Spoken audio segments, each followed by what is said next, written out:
Hey guys, my name is Haley and today I'm going to be filming my August and September wrap-up, which I still haven't filmed yet, and I actually read a decent amount in September. August was more hit or miss because that's when everything went down. But once I got into the swing of things here, I actually have gotten on a pretty good reading streak, and I am going to separate this from the books I have already read in October because I am filming this like within the first week of October so I don't get too behind, and that way I can have a standalone like spooky season October wrap-up. But we're going to get into it. I have like 15, 16-ish books to talk about, so we're going to be here for a little while, hopefully. Also, I will preface this by saying I do not remember, Scooby, stop.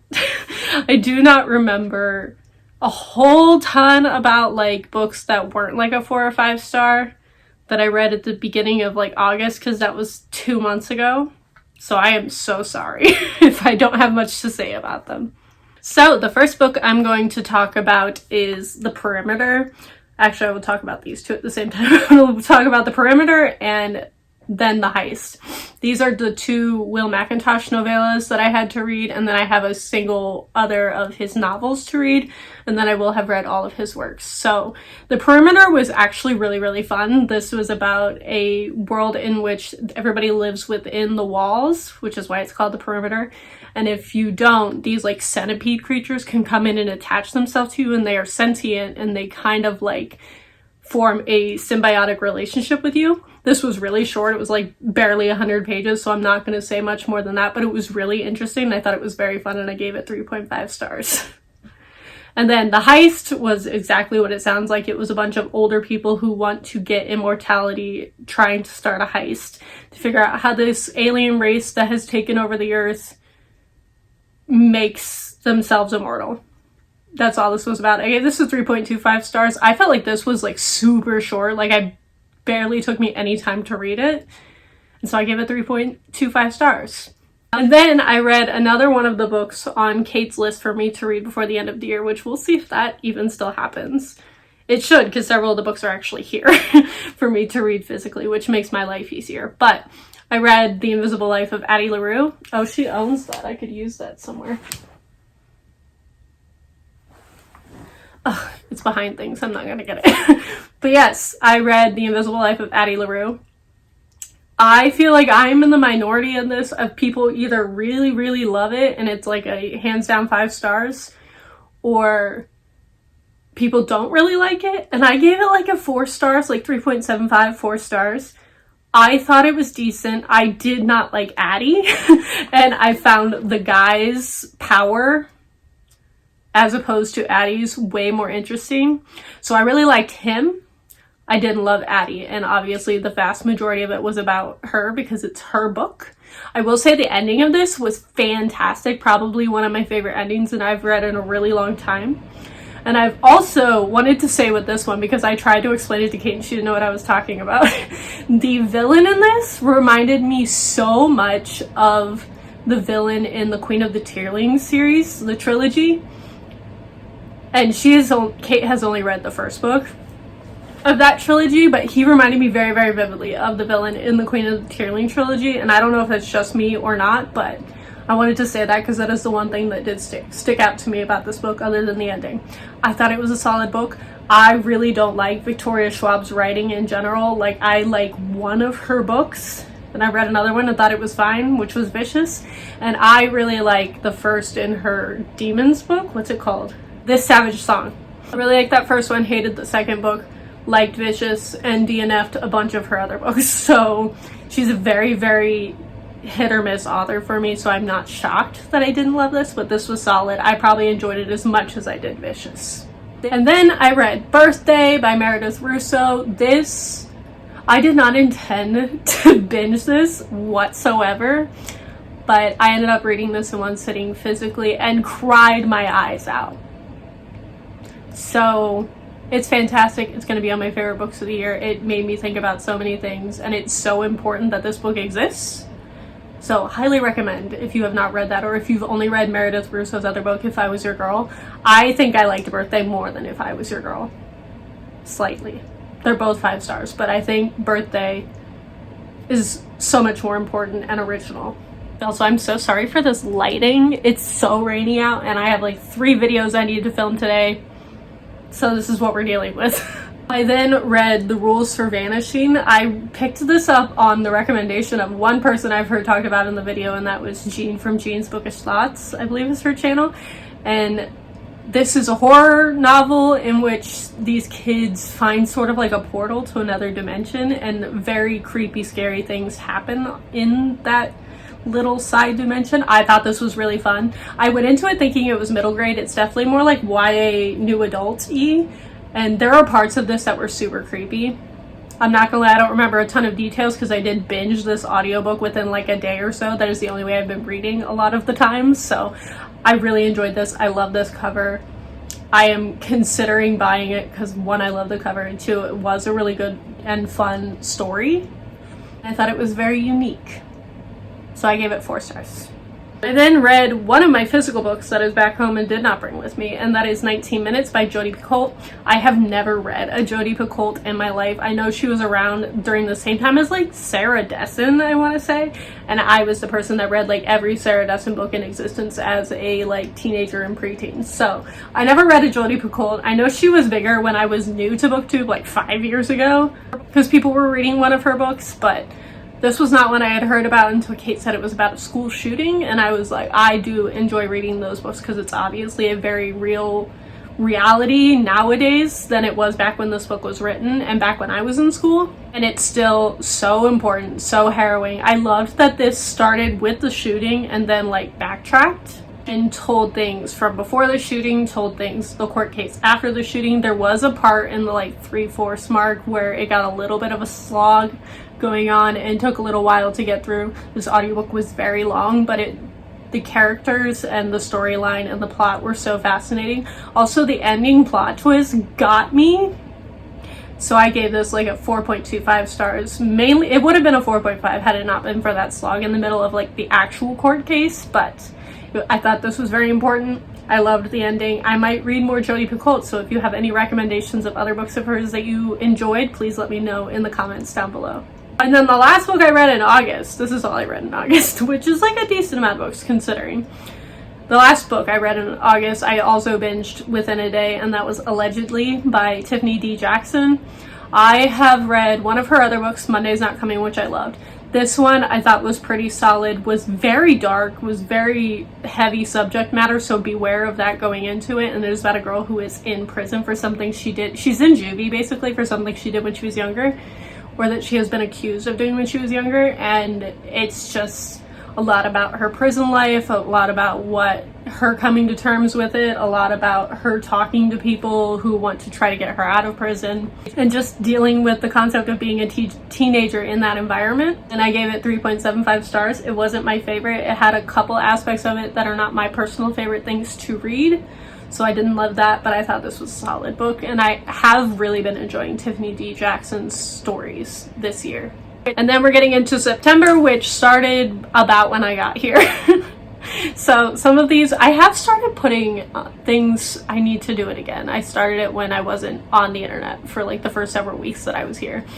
But I started doing like little mini reviews of books on Instagram. Let me know if you even follow me on Instagram, and I might continue to do that. I feel like a lot of the people that follow me on Instagram are not book people, so I never think to use my Instagram for books.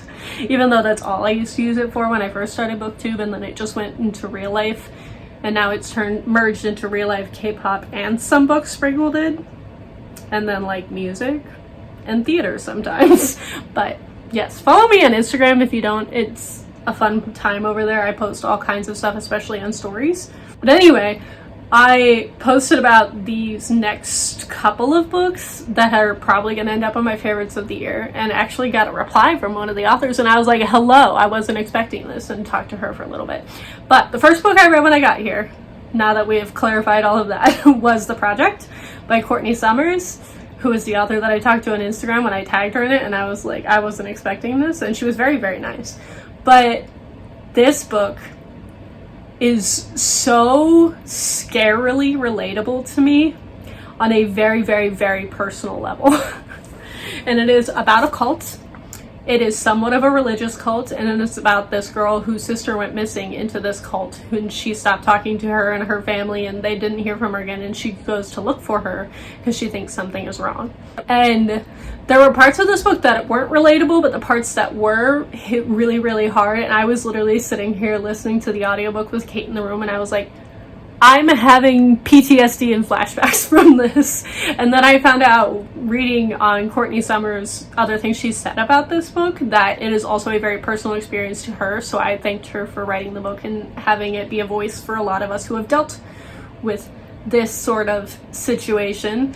And I gave this 4.5 stars. The ending wasn't my favorite because that wasn't relatable to me, but so many other aspects of this cult in this book were hit a little too close to home for me, and it was kind of terrifying, and therefore was much scarier to me as a person. Even though it's not technically a horror, it's more of a thriller, still terrifying. But yes, I'm still thinking about this book. It's been more than a month, and it's gonna end up with my favorites of the years. Because I did read Courtney Summers' other book, Sadie, that everyone read, and thought it was fine. I thought it was really fun with the like true crime podcast element of it, but this was so much closer to something that I enjoy. So if you want a good cult book, I highly recommend this one, because I'm very picky with my cult books. Then to throw in here, I read volumes, which ones? Volumes 8 and 9 of Can't Communicate. The series is so cute. I read them while we were at the pool one day in quick succession. I love this series. It's very cute. They're very fun. I'm going to continue to read them because Kate has all of the volumes. And it's about a girl with a communication disorder. It's very cute. I started reading them last summer, and I'm just going to continue to read them while I'm here. And then me and Kate actually sat and buddy read the audio of Things Have Gotten Worse Since We Last Spoke. And this book I have heard everyone describe as the craziest, weirdest, just most bizarre book they've ever read. And it's very, very short, which is why we decided to buddy read the audio. I think the audio was like 2 hours long at the 2 times speed we were listening to it.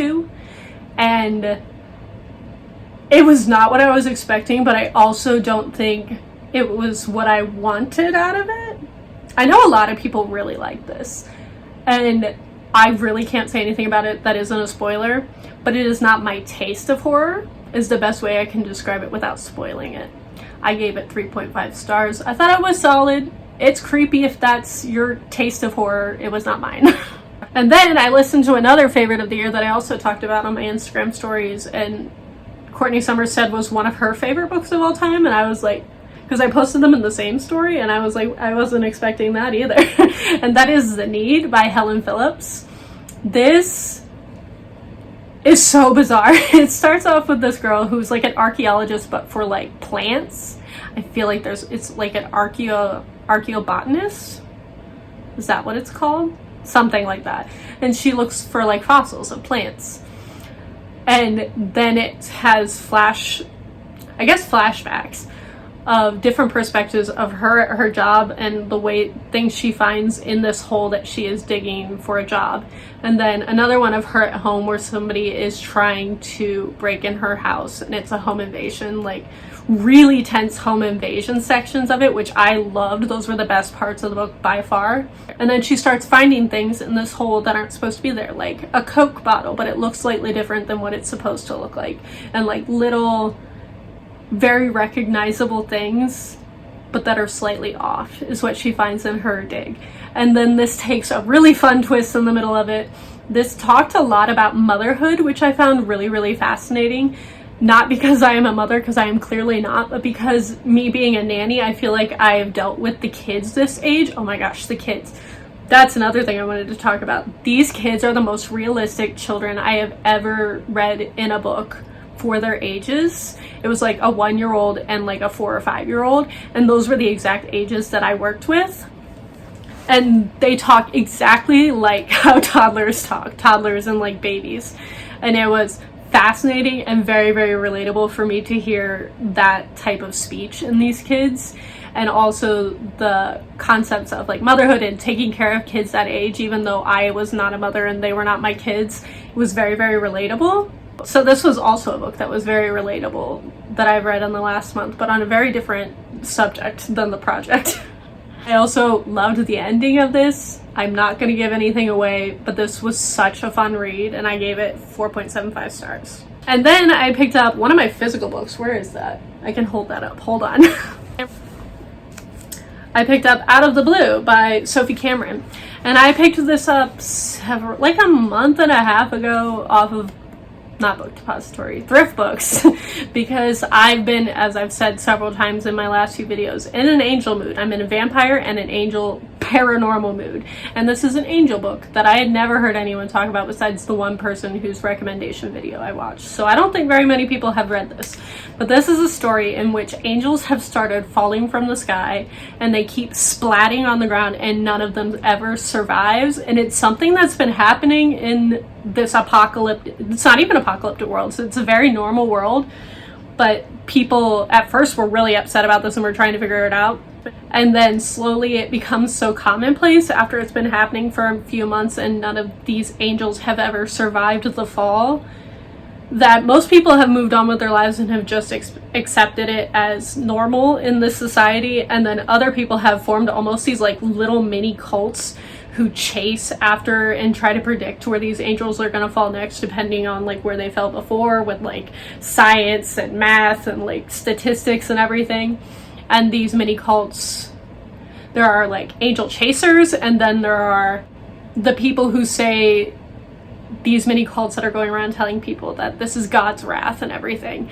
And it's very creepy in that aspect.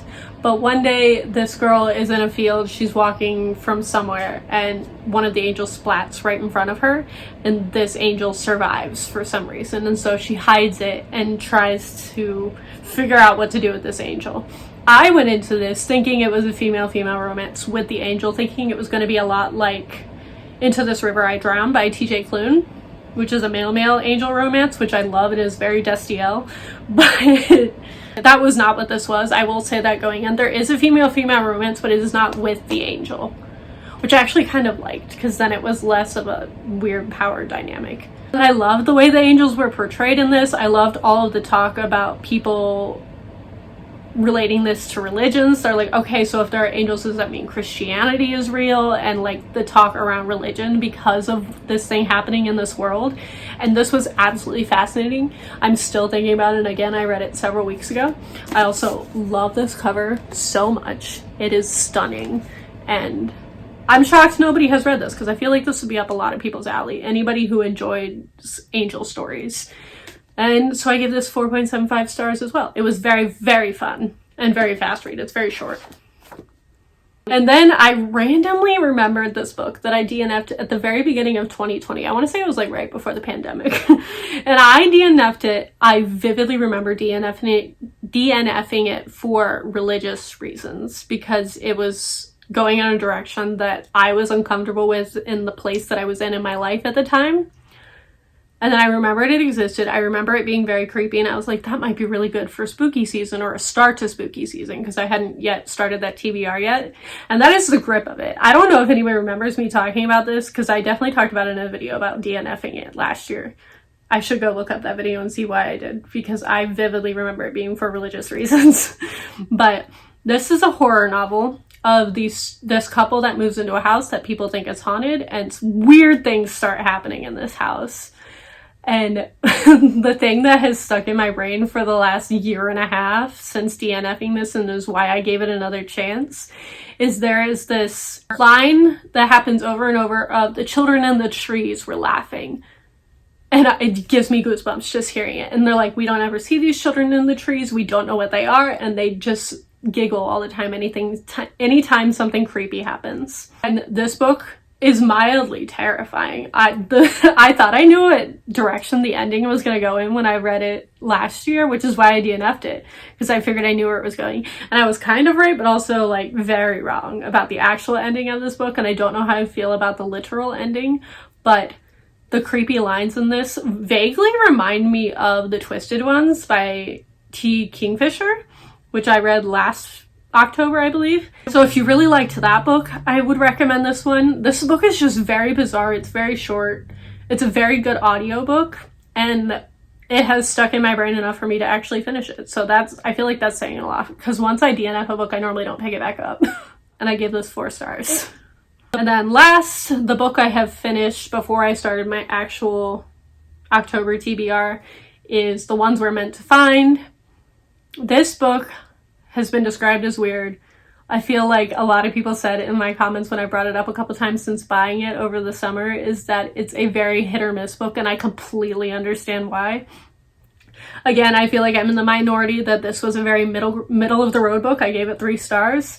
And I think it's because the world is fascinating. It is sci-fi, which I don't think I fully knew going into it.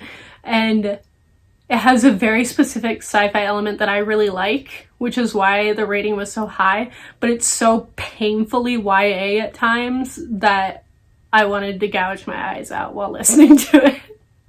There's like a really big insta-love romance thing going on in here that I was not about. But the world itself was very, very interesting. And like the plot twist was kind of fun. I gave it 3 stars. If you are a YA reader or aren't as sensitive to dealing with insta-love as I am, you might enjoy this more than I did, but it was perfectly fine. And yeah, those are all the books that I have read in the last 2 months, besides the couple that I've already read for spooky season that I will be wrapping up at the end of this month. But let me know if you've read any of these in the comments down below. Thank you all for watching, and I will see all of you guys next time.